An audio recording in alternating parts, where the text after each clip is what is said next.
Hello everyone, Pushpa classes में आप सभी लोगों का स्वागत है। ये हिस्ट्री का इम्पोर्टेंट क्वेश्चन सीरीज चल रहा है।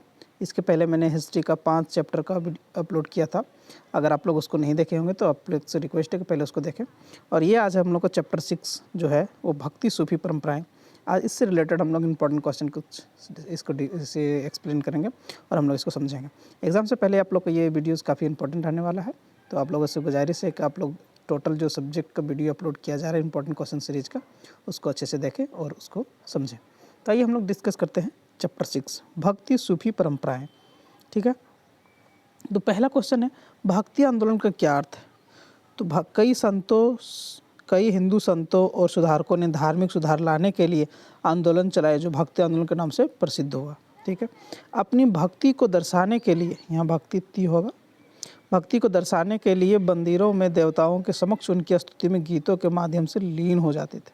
वही तो था भक्ति, यानी कि विशेष रूप से इसमें धर्म में सुधार किया जाने के लिए उद्देश्य से यह आंदोलन चलाया गया था, ताकि भक्ति में कुछ प्रकार का जो बुराइयां थी उसको सुधार किया जाए। अलवार कौन थे? तो दक्षिण भारत के विष्णु की उपासना करने वाले को अलवार कहा जाता था।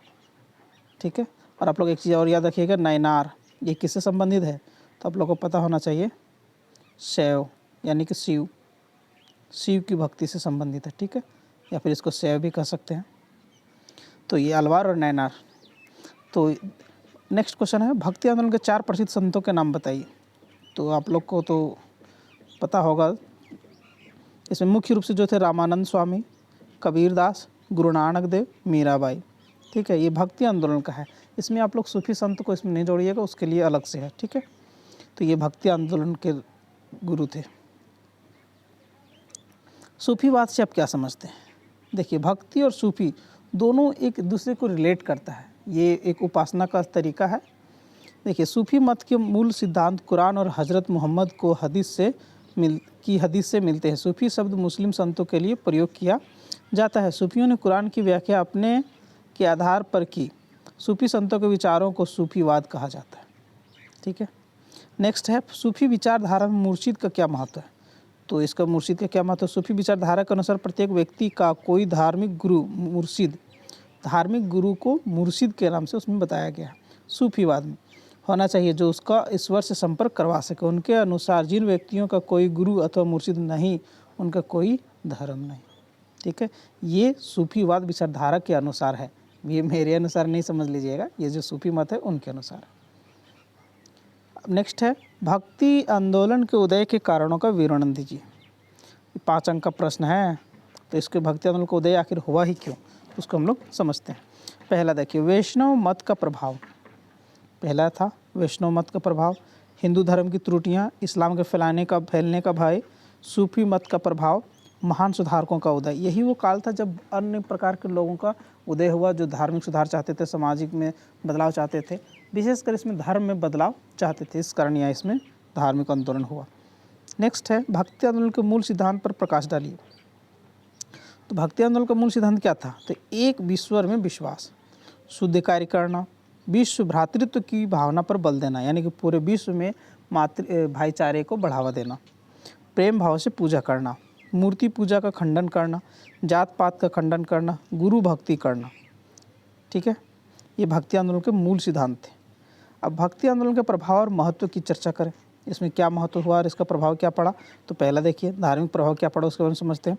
हिंदू धर्म की रक्षा, ब्राह्मणों के प्रभाव में कमी, इस्लाम के प्रसार में वाद्य, सिख का उदय हो गया था इस धार्मिक आंदोलन के कारण। ठीक है, बौद्ध मत का पतन, यानी कि धीरे धीरे बौद्ध विचार जो थे वो धीरे धीरे पतन की ओर जाने लगा था। अब इसमें क्या था? सामाजिक एवं सांस्कृतिक प्रभाव। ठीक है, इसके पहले जो मैंने देखा, ये बताया आप लोगों को मैंने, धार्मिक प्रभाव क्या पड़ा, तो ये सब था।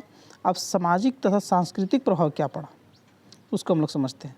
देखिए, ये जो पॉइंट है ना, आपको इधर लिखा हुआ है, इधर होता, तो सामाजिक एवं सांस्कृतिक प्रभाव क्या पड़ा। तो पहला है पॉइंट, हिंदू मुसलमानों के सामाजिक संबंधों में सुधार हुआ, निम्न वर्ग में सुधार हुआ, यानी कि जो निचले तबके के लोग थे उन लोग के वर्ग में सुधार हुआ, समाज सेवा की भावना को प्रोत्साहन मिला, लोगों में मिश्रण कला का विकास हुआ, यानी कि सभी कला क्या हो गया, एक दूसरे धर्म जो है मिश्रण इसमें होकर एक विकास हुआ।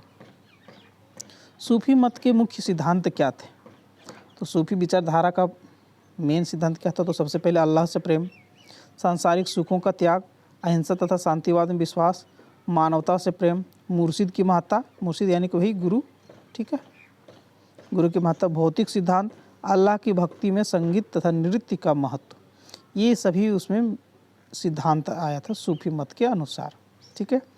अलवार एवं नैनार का जाति के प्रति क्या दृष्टिकोण था? इसमें अलवारो एवं नैनारो दिया है तो दिक्कत नहीं है, ये आपको अलवार, ये है नैनार। अलवार जो थे विष्णु की उपासना करते थे, जबकि शिव की उपासना नैनार किया जाता था। नैनारों तथा अलवारों ने जाति तथा ब्राह्मणों की सर्वोच्चता के विरुद्ध सुधार के लिए प्रबल आंदोलन चलाया, ठीक है। भक्ति आंदोलन के प्रमुख भिन्न भिन्न जातियों से संबंध रखते थे। कुछ लोग निचली जातियों जैसे किसानों, मिस्त्रियों तथा छूत जातियों से थे, कुछ ब्राह्मण जाति से भी थे। उनका विश्वास था कि उनकी धार्मिक पुस्तकें उतनी ही महान थी जितना कि वेद, ठीक है। अलवारों के तमिल भजन सच्चाई और पवित्रता के गहरे भाव, गहरे विचारों से भरे हुए हैं। उनके वैष्णव वेद जाना जाता है। नयनारों का भजन आध्यात्मिक से भरे हैं। उनका भजन दक्षिण भारत में शिव के सम्मान में गाए जाते हैं, ठीक है। तो ये दोनों दृष्टिकोण था। अब देखिए क्वेश्चन नंबर 11, कबीर की शिक्षाओं की व्याख्या कीजिए। उन्होंने अपनी कविताओं के माध्यम से परम सत्य का वर्णन किस प्रकार किया है? तो आइए हम लोग इसको देखते हैं। कबीर ने आध्यात्मिकता पर बल दिया, ठीक है। उन्होंने हिंदू और मुसलमान दोनों की रूढ़ियों की कटु आलोचना की। कबीर ने ईश्वर की एकता पर बल दिया। कबीर जो थे उन्होंने एकता पे बल दिया था कि सभी धर्म ईश्वर एक ही मानते थे उनको। मूर्ति पूजा, तीर्थ यात्रा एवं अन्य आडंबरों की आलोचना की गई। सती प्रथा, पर्दा प्रथा का घोर विरोध किया गया था। कबीरदास जी ने सबसे ज़्यादा विरोध किए थे सती प्रथा, पर्दा प्रथा को लेकर। अच्छे कर्मों का फल अवश्य मिलता है, यानी कि वो कर्म पर भरोसा विश्वास रखते थे। उन्होंने परमात्मा को निराकार बताया है। उनके अनुसार भक्ति के माध्यम से मोक्ष अर्थात मुक्ति प्राप्त हो सकती है और सत्य का परम विस्तार। अब इनका जो सत्य था उसका विस्तार कैसे हुआ? तो इसमें देखिए, विभिन्न परिपाटियों का सहारा लेना, इस्लामी दर्शन से प्रभावित होकर सत्य को अल्लाह, खुदा, हजरत और पीर कहते हैं। वेदांत प्रदर्शन से प्रभावित होकर सत्य को अलख, निराकार, ब्राह्मण और आत्मन कहकर भी संबोधित करते हैं, ठीक है। नेक्स्ट है प्रश्न 12, स्रोत पर आधारित प्रश्न संख्या एवं उत्तर दीजिए, ठीक है। ये आपको क्या करना है, इसको उदाहरण है, एक अनुच्छेद कह सकते हो, इसको पढ़ना है और आपको इससे रिलेटेड क्वेश्चन का आंसर देना है, ठीक है। तो ये आप लोग कोशिश करिएगा खुद से करने का, नहीं तो आप लोग इस देखिए, अगर इस तरह का जब रहेगा ना पैसेज टाइप का, जिसको उदाहरण के रूप में दिया रहेगा, तो आपको सबसे पहले क्या करना है, ये जो पैसेज दिया है ना, इसको नहीं पढ़ना। देखिए ये उदाहरण यहाँ से है, यहाँ से यहाँ तक है, तो ये उदाहरण को आपको नहीं पढ़ना है। तो सबसे पहले आपको क्या करना है, क्वेश्चन को पढ़ना। 1, 2 या 3 क्वेश्चन पढ़ लेना। आपको देखिएगा इसमें 5 क्वेश्चन मिलेगा। चलिए इसमें 4 ही है, 4 क्वेश्चन है। तो आपको इसमें क्या करना है, 2 या 3 क्वेश्चन आपको पढ़ना है। उसके बाद आपको ये जो उदाहरण दिया है उसको पढ़ना। आप जैसे जैसे पढ़ते चलिएगा ना, तो आपको कुछ कुछ आंसर आपको मिलते चला जाएगा और आपको इसको डील कर लीजिएगा। अन्यथा आप अगर पहले इसको पढ़ते हैं तो क्वेश्चन को पढ़ने के बाद फिर से आपको इसको रिपीट पढ़ना पड़ेगा। इसलिए जब भी आपको इस तरह का प्रश्न रहेगा आपके पास, तो सबसे पहले आपको करना है क्वेश्चन को पढ़ना है। 2 या 3 क्वेश्चन को पढ़ लेना, उसके बाद आपको ये उदाहरण को पढ़ना, ठीक है। तो देखिए हम लोग इसको देखते हैं, ये उदाहरण कहाँ से लिया गया है। आप इसको पढ़िएगा तो आपको पता चलेगा क्या कि ये जो बादशाह अकबर जो थे, उनके द्वारा जारी किया गया एक फरमान था, उसी से लिया गया है। देखिए यहाँ पर दिया यह उदाहरण उस फरमान बादशाह के हुक्मनामे का अंश है जिसे 1598 में अकबर ने जारी किया। तो आप तो सीधा यहाँ आंसर मिल गया आपको, यहीं आपको देख के यहीं लिख सकते हैं। दूसरा, इस फरमान द्वारा अकबर ने गुजरात के लोगों को क्या आदेश दिया? यह आदेश अकबर की किस धार्मिक प्रवृत्ति को दर्शाता है, ठीक है। तो आपको सबसे पहले क्वेश्चन पढ़ लेना, उसको एक करके इसको आंसर मिलते चला जाएगा आपको, ठीक है।